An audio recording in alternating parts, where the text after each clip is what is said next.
વિદ્યાર્થી મિત્રો, હું ખ્યાલ આપ સૌનું મેથેમેટિકલ લોહીમાં હાર્દિક સ્વાગત કરું છું। તો આજે આપણે લોકો શીખવાના છે સ્ટાન્ડર્ડ 9 નું ચેપ્ટર નંબર 1 સંખ્યા પદ્ધતિનો સ્વાધ્યાય નંબર 1.3 નો પ્રશ્ન નંબર 9।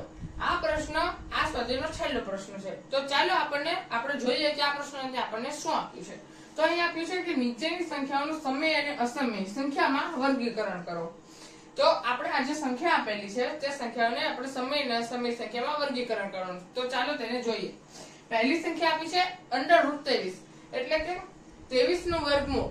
23 એ કોઈ સંખ્યાનો વર્ગ નથી એટલે કે 23 નું વર્ગમૂળ પણ આપણને પોઈન્ટમાં મળતો હશે। એથી આપેલ સંખ્યા એ અસમય છે। તો હવે આપણને બીજી સંખ્યા આપી છે √225। શું 225 એ પણ કોઈ સંખ્યાનો વર્ગમૂળ છે અથવા વર્ગ છે? તો હા, 225 એ 15 નો વર્ગ છે અને 15 એ સમય સંખ્યા છે। તો હવે આપણને આપી છે અહીં 0.3796। આપેલ સંખ્યા 7 દશાંશ સ્વરૂપનું એક ઉદાહરણ છે। એથી આપેલ સંખ્યા એ પણ સમય સંખ્યા છે। તો હવે આપણને આપી છે 7.478478 અનંત સુધી। તો આ સંખ્યા એ અનંત આવૃત સંખ્યાનું ઉદાહરણ છે, જેથી આ સંખ્યા પણ સમય સંખ્યા થશે।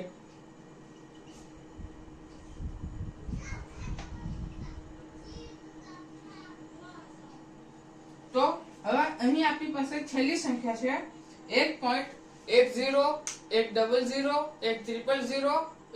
100 100 અને 1 અનંત સુધી। એટલે કે જેમ જેમ એક એક આગળ વધતી જાય છે સંખ્યા, તેમ તેમ તેની પાછળ એક એક શૂન્ય વધતા જાય છે। તો આપેલ સંખ્યા અનંત અનાવૃત છે। તો આપેલ સંખ્યા એ અસમય સંખ્યા છે। તો આની સાથે જ આપણો અહીં પ્રશ્ન નંબર 9 પર પૂર્ણ થાય છે। જો તમને આ સ્વાધ્યાયમાં કોઈ પણ પ્રકારની ક્વેરી હોય તો તમે મને જરૂરથી જણાવજો। જો તમને મારો વિડિયો ગમ્યો હોય તો તમે મારા વિડિયોને લાઈક કરજો, શેર કરજો અને સબસ્ક્રાઇબ કરજો। ધન્યવાદ।